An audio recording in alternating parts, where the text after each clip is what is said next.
ये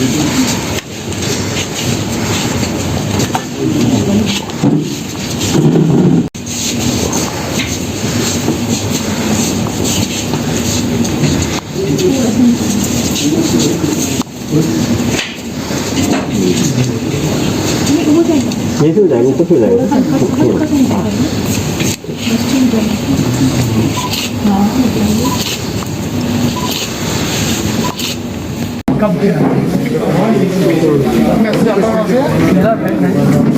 सर 5/3/2021 है ना, तो अभी नहीं ना हुए। आपने किस दिन लगवाया?